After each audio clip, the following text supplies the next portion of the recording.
Pembacaan Alkitab diambil dari Kisah Para Rasul pasal 15 ayat 35 sampai 41.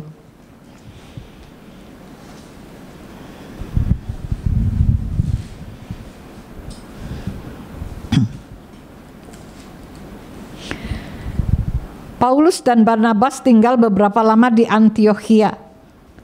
Mereka bersama-sama dengan banyak orang lain mengajar dan memberitakan firman Tuhan.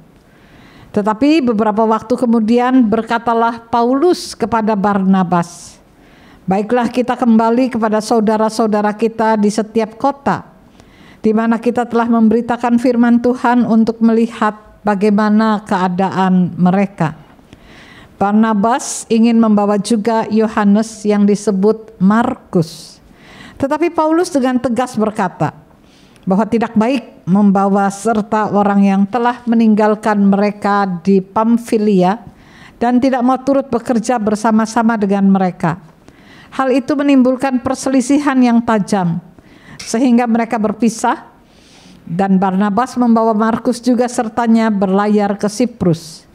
Tetapi Paulus memilih Silas, dan sesudah diserahkan oleh saudara-saudara itu kepada kasih karunia Tuhan, berangkatlah ia mengelilingi Syria dan Kikilia sambil meneguhkan jemaat-jemaat di situ. Saudara-saudara yang kekasih dalam Tuhan Yesus Kristus, bagaimana memanage konflik termasuk dalam pelayanan. Setiap kali kita membayangkan pelayanan, awalnya kita merasa bahwa segala sesuatu serba indah, serba mulia, dan segala sesuatu tampaknya menjadi bagian dari apa yang dikatakan mencapai ya dream kita ketika kita ingin mengucap syukur kepada Tuhan dalam bentuk pelayanan.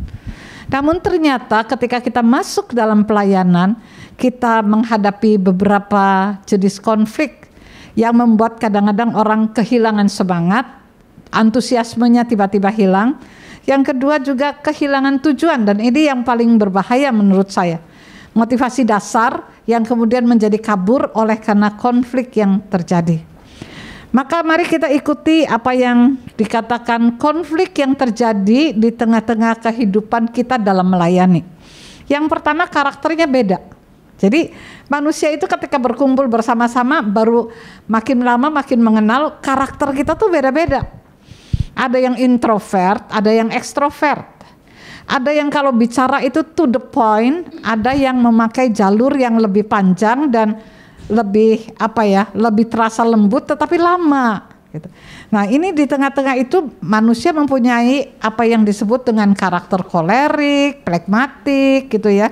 Dan di tengah-tengah beberapa macam karakter yang ada di tengah hidup kita, maka terjadilah apa yang dikatakan singgungan-singgungan yang sebetulnya bukan mendasar tetapi terasa, dan itu seringkali kita nggak bisa bedakan gitu, konflik yang sesungguhnya atau yang di permukaan. Dan itu yang terjadi antara Paulus dan Yohanes yang disebut Markus. Paulus itu punya beberapa kriteria tentang pelayanan, dan Paulus adalah orang yang sangat keras. Dia tipe kolerik, menurut saya lebih banyak di situ. Dia lead sebagai pemimpin, dia juga insist pada apa yang dia bilang baik dan seterusnya. Sementara barangkali Yohanes yang disebut Markus adalah orang yang gampang merasa gamang, lemah, merasa tidak kuat lagi, dan pernyataan seperti itu tidak cocok bagi Paulus. Kalau kita belajar Paulus, kita kenal militansi. Bagi dia ada hal-hal yang tidak boleh dilakukan. Nah, yang kedua, ketika kita mendapatkan konflik itu semangatnya nggak sama, saudara. Semangat kita itu nggak sama. Semua punya semangat, tapi nggak sama. Ada yang satu bergerak dengan sangat cepat, sangat sangat dipengaruhi oleh situasi sesaat, impulsif sekali, dan ada yang kelihatan terasa lamban. Orang yang terasa lamban ini kadang-kadang menjadi ganjelan juga dalam bekerja bersama-sama. Yang satu sudah mau nyerodot aja ke depan, yang ini masih mencoba memikirkan. Ini pragmatik. Orang yang banyak pertimbangan dahulu, barangkali pada akhirnya dia lebih bijaksana. Tapi buat orang yang sangat spontan, sangat impulsif, ini menjadi sesuatu yang kadang-kadang terasa seperti menahan dia, menghambat dia. Yang ketiga, nilai mulia yang tidak sejalan. Nah, ini kita ketemu Paulus. Bagi Paulus, pelayanan adalah sesuatu yang sangat mulia. Dia bersedia berkorban apa saja, dibuang, dianiaya, dipukuli, menderita secara ekonomi, apapun dia korbankan. Karena dia mau mengikut Tuhan dan dia menyerahkan secara totalitas. Karena itu dia nggak bisa melihat orang yang seperti Markus. Nggak bisa. Bagi dia nilai mulia dari pelayanan itu lebih tinggi dari hidupnya sendiri bahkan. Dan itu yang kemudian dia menolak untuk membawa serta Markus untuk kedua kalinya. Sekali melakukan sesuatu yang bagi dia melanggar tabu ya. Orang tuh ada tabunya dalam hidup ya. Bagi dia dalam pelayanan tuh tabu banget gitu ya. Melarikan diri, dan kemudian kalau suruh ikut lagi, bagi Paulus udah nggak bisa. Jadi di tengah-tengah itu konflik antara Paulus dan Yohanes atau Markus ini kemudian menjadi konflik antara dia dan Barnabas. Ini sesuatu yang terjadi secara menyambung terus-menerus, saudara. Dari perbedaan temperamen, ada yang memihak, ada yang memihak Paulus, ada yang memihak Barnabas barangkali. Barnabas juga berkeras membawa si Markus, makanya Paulus memilih Silas. Nah, saudara-saudara, hal yang dianggap tabu ini seringkali terjadi juga loh dalam pelayanan. Ya, jadi saya nggak bilang bahwa saya seperti Paulus, enggak. Tetapi bagi saya kalau melayani, whatever happen lah, gitu ya, maju terus. Jadi kalau ada guru sekolah minggu bilang begini, saya mau permisi dulu Bu. Kenapa? Saya mau cuti dulu. Apa alasannya cuti? Gitu ya. Ya karena tersinggung lah, karena ada benturan dengan teman sekelas. Saya bilang enggak, sekali kamu cuti kamu nggak akan balik. Karena apa yang kamu bilang cuti dari pelayanan, udah pakai pembanding banyak tuh. Tuhan gak pernah cuti, masih tetap juga, masih tersinggung juga. Kita mengadakan pembicaraan lagi gimana, apa yang menjadi ininya. Jadi ada orang-orang yang merasa bahwa saya menarik diri dari pelayanan karena saya tidak bisa lagi dengan partner saya, atau tidak bisa lagi karena saya sendiri tidak punya motivasi lagi, karena saya lagi patah hati, karena saya lagi apa. Nah, hal-hal yang seperti ini saya selalu ingatkan gitu, kamu gak akan balik lagi ya. Karena apa? Begitu kamu masuk pada pilihan itu, kamu akan terus masuk pada persoalan yang tidak pernah selesai. Karena itu saudara-saudara, kita nanti akan mencari bagaimana cara kita untuk memanagenya. Tapi kemudian kita melihat lebih dahulu tentang apa yang Paulus nasihatkan pada Timotius. Jadi Paulus bukan orang yang egois juga. Dia nasihatkan pada Timotius waktu Timotius mulai goyah, dia bilang bertahanlah, ingatlah, aku juga sudah mengalami semua itu dan engkau jangan mundur. Jadi pada orang-orang tertentu yang mencoba untuk bertahan, Paulus menjadi sahabat yang baik. Paulus punya strategi yang luar biasa. Tapi ada orang-orang yang Paulus nggak bisa lagi karena melanggar tabu. Tabu sesuatu yang tidak boleh dilakukan menurut dia untuk pelayanan ya, bukan untuk dirinya. Nah, saudara-saudara, komitmen adalah sesuatu yang sangat penting bagi orang-orang seperti Paulus. Sekali bicara ya, harus ya. Sekali kamu komit, kamu nggak ada alasan lain untuk tidak bilang komit. Ya, jadi nggak bisa bilang, aduh saya capek gitu ya, aduh saya kayaknya persoalan saya lagi banyak. Bagi Paulus nggak ada itu. Nah, itu ada bagi Markus ya, bagi Yohanes. Sekarang bagaimana menata, ya, memanage konflik-konflik yang ada. Yang pertama adalah dibutuhkan empati. Ya, bagaimanapun kita harus bisa masuk pada situasi orang lain dengan kondisi orang lain. Ya, bukan hanya situasi orang lain, tetapi bagi dia itu besar sekali. Bagi kita mungkin tidak begitu besar, tapi bagi dia besar sekali. Bagi dia persoalan ketakutan yang Paulus tidak bisa paham, tapi bagi Markus itu besar. Nah, ini hal-hal yang membuat orang bisa memanage kalau kita punya empati, ya. Empati itu mengajarkan orang jadi baik hati. Kalau kita punya empati, kita pasti memiliki yang disebut dengan compassion, belas kasih, ya. Dan belas kasih itu mendatangkan kemampuan untuk menerima. Nah, ini saudara, menerima keberadaan orang lain dan tidak perlu juga memaksa orang untuk jadi diri kita. Jadi, kalau kita punya empati, kita masuk dalam compassion heart, kita akan punya satu keberanian untuk melihat orang dari diri orang itu dan bukan dari diri kita. Ukurannya bukan kita. Lalu kemudian belajar untuk self introspeksi. Nah, ini yang kayaknya paling susah ya. Self introspeksi itu untuk berhenti sejenak dan berkata, saya sedang lagi apa ya? Sedang berbuat apa gitu. Kalau kita bisa melihat kita sedang berbuat apa terhadap orang lain, maka kita bisa sampai pada sesuatu yang disebut dengan jati diri kita. Ya. Jadi apa yang dikatakan benar-benar diri kita yang sesungguhnya ketika kita mau merenungkan saya sedang ada di mana dan sedang berbuat apa. Saudara-saudara, saya pernah waktu di Lembaga Alkitab Indonesia itu kami mengumpulkan koin-koin untuk mendukung Alkitab di pedalaman. Jadi itu kan disebarkan di sekolah-sekolah Kristen dan kami kemudian mengumpulkan kembali. Namanya koin ya, satu kotak aja koin itu berat banget. Dan di departemen saya itu nggak ada namanya kita bilang aduh udah sore Bu, nanti aja. Enggak, ini kita kejar-kejaran sama waktunya dari sekolah. Jadi kita ambilin lalu kita hitung bersama-sama. Nah, waktu pada saat udah menggotong-gotong itu saya juga ikut menggotong, saudara. Dan pada saat menggotong-gotong itu mulai menghitung, salah satu asisten saya pingsan. Wah, pingsan dia gitu. Padahal dia jauh lebih tinggi gede dari saya dan lebih gemuk ya. Pingsan Bu katanya. Waduh, saya pikir ini besok orang pada ngomong, aduh itu pimpinannya udah kayak Dracula banget gitu ya. Sampai asistennya pingsan disuruh kerja terus-terusan. Nah pada saat itu waktu dia pingsan, waktu sadar terus saya bilang, saya minta maaf loh, saya nggak tahu loh bahwa kamu tuh tadi itu udah capek banget. Terus dia bilang nggak apa-apa Bu, saya tadi telat makan. Aduh, ya saya minta maaf, saya tahan nggak makan saudara, itu dari dulu makanya susah gemuk. Tapi dia perlu makan, ya kan? Jadi pada waktu kami semangat mengumpulkan koin-koin itu dan mulai menghitung, dia nggak tahan lagi. Nah waktu itu jadi peringatan tuh buat saya. Self introspeksi. Kalau saya lagi kuat belum tentu rekan kerja saya kuat gitu. Kalau saya menginginkan 5 langkah maju belum tentu gitu ya. Saya itu bisa mendorong orang lain pada 5 langkah itu. Jadi di tengah-tengah belajar pada orang yang keras ya, orang yang mencapai tujuan itu dengan firm, dalam artian positif, dalam artian negatif, kadang-kadang membuat orang lain jadi terluka gitu ya, atau berkorban jadinya.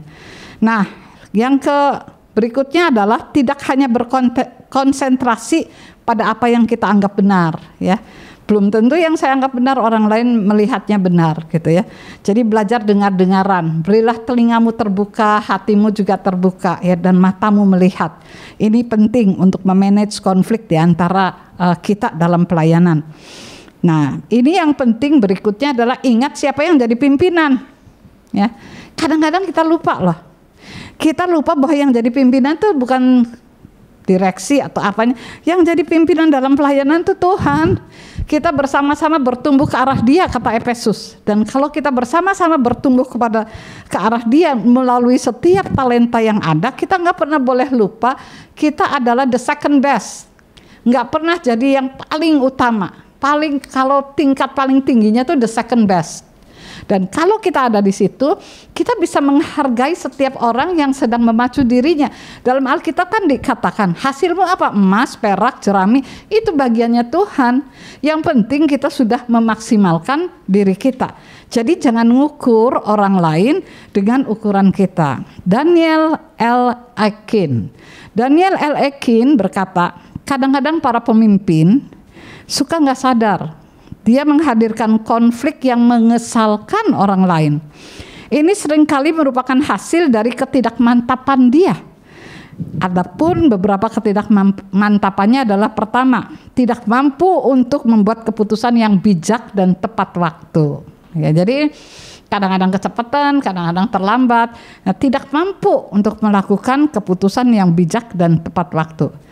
Yang B-nya terlalu bersemangat untuk menyenangkan setiap orang. Nah ini nggak bisa juga dalam pelayanan ya. Untuk setiap orang senang nggak bisa. Paulus dan Barnabas harus bisa ya. Karena ini ada orang-orang yang dengannya barangkali lebih cocok untuk bekerja sama. Tapi nggak usah, yang kita koreksi adalah nggak usah sampai berdebat sengit kayak gitu ya. Tadinya kan mereka bersama semua. Jadi jangan pecahkan komunitas karena keinginan kita, tetapi mengambil keputusan yang bijak dan tepat waktu itu penting sekali. Lalu kita juga nggak bisa senangin semua orang, ya, tidak bisa menyenangkan semua orang. Dalam pelayanan tuh ada saja yang tidak senang dengan kita. Dulu saya kalau ada bilang, Bu, si ini nih sebetulnya gak suka banget sama ibu, tuh saya kepikirannya bisa beberapa hari loh. Untung saya makin tua, jadi lama-lama gak dipikirin lagi loh. Iya, mau senang, gak senang ya. Tapi ada saja gitu ya, orang yang tidak senang dengan kita, ya gak apa-apa ya. Karena orang itu punya hak. Dan yang kedua, jangan cepat menduga bahwa orang itu tidak senang dengan kita. Satu kali saudara-saudara di satu pelayanan, ada satu orang itu kalau mandang saya seperti marah terus. Saya pikir kenapa ya, saya nggak salah kok mandangnya. Kan kita tahu ya kalau orang kalau tanpa masker kelihatan loh. Mandangnya nggak suka. Lalu saya pikir saya salah apa ya? Jarang juga kok ngobrol sama dia. Nah pada momen-momen seperti itu, satu kali kami bikin game. Game-nya itu pegang bunga, ada namanya. Jadi nama yang ada di bunga kita jelasin orang ini. Nah, lalu tebak siapa gitu kan. Lalu anak itu pegang bunga dan dia bukan nama, lalu dia bilang, orang ini adalah idola saya. Dia sangat keras di dalam pelayanan, tetapi dia sangat setia. Saya sangat terbantu dengan caranya dan karakternya. Dia adalah seorang yang suka berkhotbah. Wah, saya pikir nggak ada lagi nih yang suka berkhotbah saya nih ya. Tapi saya nggak GR juga, saya diam aja. Dan dia juga adalah seorang yang suka sekali menyanyikan puji-pujian ini. Terus siapa orangnya? Gitu. Akhirnya semua ngelihat ke saya. Tapi saya nggak berani ya bilang saya gitu. Kok bagus banget gitu ya penjelasan dia. Tapi akhirnya saya bilang saya ya. Iya Bu, katanya. Sampai sekarang loh, saya tuh kaget loh bahwa menilai orang dari mukanya tuh ternyata salah. Dia kalau lihat saya nggak pernah senyum, ya. Dia dan menatapnya lama gitu. Waduh, ada salah nih ya gitu ya. Jadi saudara-saudara, kita harus terus ya bagaimana menata itu. Jangan lihat dari kita dulu gitu. Lihatlah apa yang dia ingin ungkapkan ya. Sincere talk. Nah ini. Kalau udah tahu ada masalah dengan orang itu, sediakan waktu untuk sincere talk, ngomong secara tulus. Sebetulnya kenapa, ada apa gitu ya, sehingga kita bisa menyelesaikan persoalan itu dengan baik. Ya. Tidak ada orang yang sempurna dan tidak ada orang yang sama sekali hanya melulu kesalahan, nggak ada itu. Tapi cobalah sincere talk. Nah sekarang nih zamannya gadget, jangan pernah menyelesaikan masalah dengan WA. Tuh WA tuh bahasanya bisa salah dibaca orang, kalau apalagi kalau lagi ada konflik gitu ya. Emang kamu tersinggung sama saya? Ya gitu kan. Kalau ngomong kan kenapa kamu tersinggung sama saya, kan lebih enak. Kalau WA dia nggak bunyi apa-apa selain itu. Emang kamu tersinggung sama saya? Wih, disamber lagi gitu kan. Jadi saudara jangan pernah pakai WA. Dan katanya paling tidak video call. Kalau berani telepon. Tapi yang paling baik adalah 4 mata. Di Alkitab juga ada kan, bicarakan persoalan itu 4 mata. Jadi selesai. Jangan bisik-bisik sama orang. Nah itu makin besar apinya. Kamu tahu nggak dia itu kelihatannya aja baik, tapi sebenarnya dia itu ambisius. Nah ini ambisiusnya kenapa? Gini, dia kan orangnya nggak happy. Oh gitu. Iya, rumah tangga. Nah sudah makin banyak tuh saudara ya. Akhirnya berita itu menjadi sesuatu yang sensasional dan nggak tertangani lagi. Satu kali di satu gereja di Jogja ini, bukan di GKI, dan di gereja itu ibu-ibunya tuh berantem. Jadi di waktu kebaktian ibu-ibu berantem, itu dua belah pihak tuh ya. Udah jambak-jambakan roti, jambakan rambut, udah cerita tentang teri makan kamu cuma sama teri kacang, pokoknya udah jelek. Lalu ditanya sebetulnya apa penyebabnya? Ya, kadang-kadang saudara-saudara api itu besar, kita nggak tahu kasus yang sesungguhnya. Ya, jadi yang persoalan sejatinya tuh kita udah blur. Yang ada adalah perasaan saya tersinggung dari salah satu ucapan kamu. Lalu diresponi oleh orang ini dan orang lain nimpali. Nah ini ya, jadi saudara kita tidak memanage konflik. Sebenarnya kalau ada orang berkonflik, ada orang lain mau ikut, kita bilang, biar kami selesaikan berdua dulu, ya kan? Kalau orang lain ikut atau kasih nasihat, enggak semua nasihat jelek, tapi biarkan sincere talk dulu. Kalau udah sincere talk, tidak ketemu juga, ya datanglah ke hamba Tuhan, datanglah ke orang yang rasanya lebih bisa ya untuk ada bersama sebagai orang ketiga. Orang ketiga ini saya ceritanya sama sahabat saya gitu ya. Saya udah bilang jangan bilang-bilang. Iya, orang yang dipesani gitu iyalah. Jangan bilang-bilang ya. Sebenarnya dia itu orangnya gini, jangan bilang-bilang loh. Iya.